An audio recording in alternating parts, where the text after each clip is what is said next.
Break के बाद आप सभी दर्शकों का अन्नदाता में स्वागत है। अपने राज्य में मत्स्य पालन को लेकर काफी संभावनाएं हैं और पिछले कुछ दशकों से मत्स्य पालन ने व्यवसाय का रूप ले लिया है।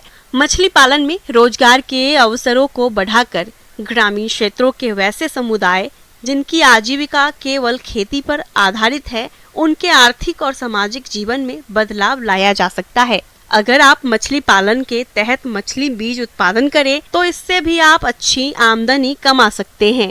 तो चलिए मत्स्य बीज उत्पादन के बारे में जानकारी लेते हैं मत्स्य विशेषज्ञ इप्सिता विश्वास से।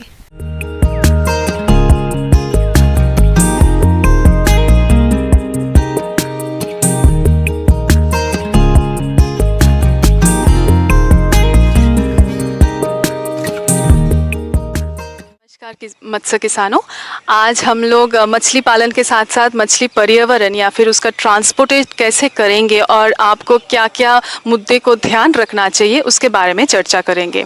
पहले तो ये है कि जो भी आप मछली पालन करते हैं वो मार्केटिंग होना बहुत ज़रूरी है, क्योंकि मार्केट का जो प्राइस है, मतलब बाज़ार का जो दर है, उसके हिसाब से हम लोग तय करते हैं या फिर मत्स्य कृषकों ने तय करते हैं कि कौन सा मछली पालन करना चाहिए।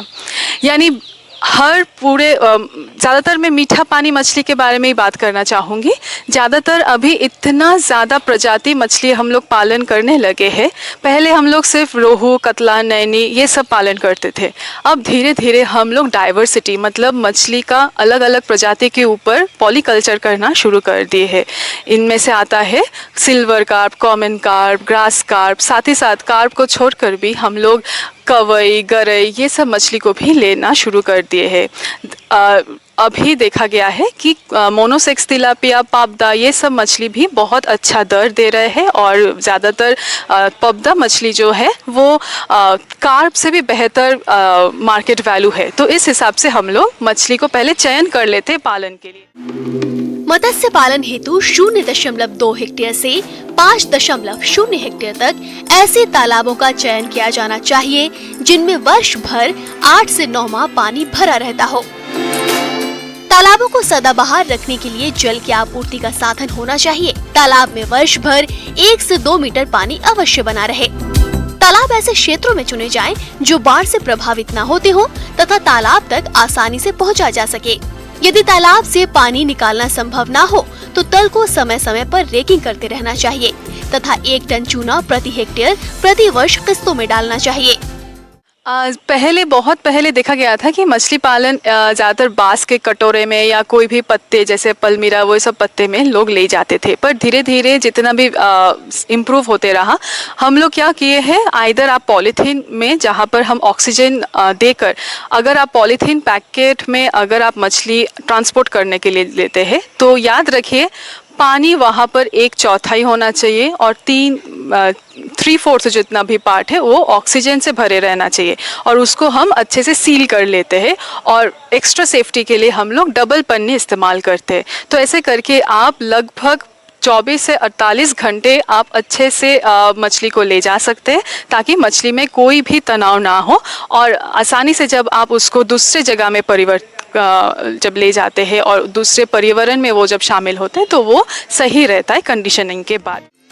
तालाब में परिपूरक आहार, जैविक तथा रासायनिक खाद निर्धारित मात्रा में उपयोग करने पर मत्स्य बीज की संख्या सामान्यतः प्रति हेक्टेयर 5000 फिंगरलिंग तथा मिश्रित मत्स्य पालन में 10,000 फिंगरलिंग संचय किया जा सकता है। तालाब पूर्ण तैयार होने के उपरांत विभिन्न मत्स्य प्रजातियों जैसे कि भारतीय मेजर कार्प, मछलियों में कतला, रोहू एवं नैन और विदेशी कार्प, मछलियों में सिल्वर कार्प, ग्रास कार्प एवं कॉमन कार्प का मिश्रित पालन विशेष लाभकारी होता है।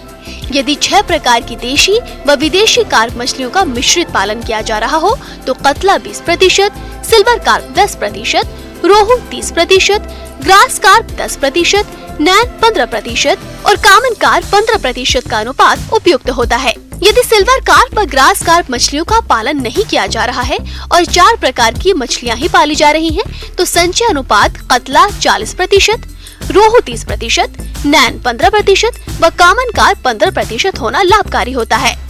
यदि केवल भारतीय मेजर कार्प मछलियों का ही पालन किया जा रहा हो तो कतला 40%, रोहू 30%, नैन 30% का अनुपात होना चाहिए। कॉमन कार्प मछली का बीज मार्च, अप्रैल व मई में तथा अन्य कार्प मछलियों का बीज जुलाई, अगस्त और सितंबर में प्राप्त किया जा सकता है।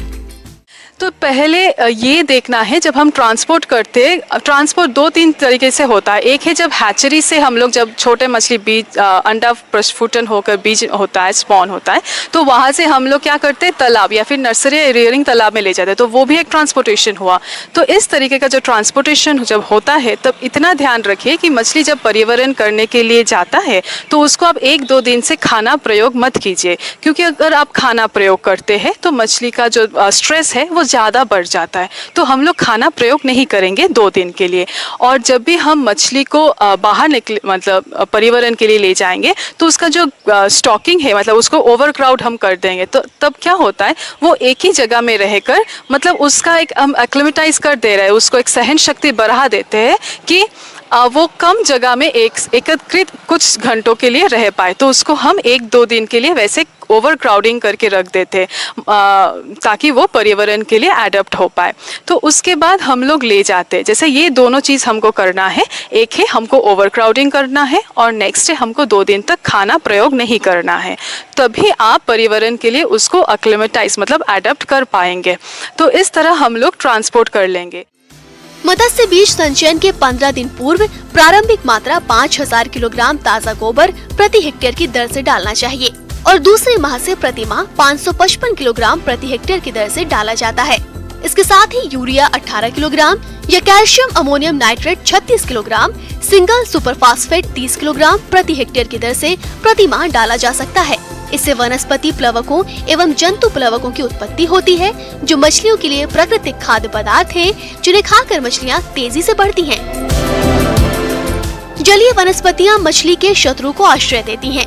ये तालाब के ऑक्सीजन के संतुलन को प्रभावित करती हैं तथा मत्स्य खेत के समय जाल चलाने में भी बाधा उत्पन्न करती हैं। इनकी अधिकता से सूर्य की किरणें तालाब की तली तक नहीं पहुंच पाती, जिससे मछलियां बाढ़ प्रभावित हो जाती हैं। इसलिए मत्स्य पालन के पूर्व जलीय वनस्पतियों का उन्मूलन कर देना चाहिए। बारहमासी तालाबों में अनेक प्रकार की मांसाहारी तथा अनचाही मछलियां भी रहती हैं।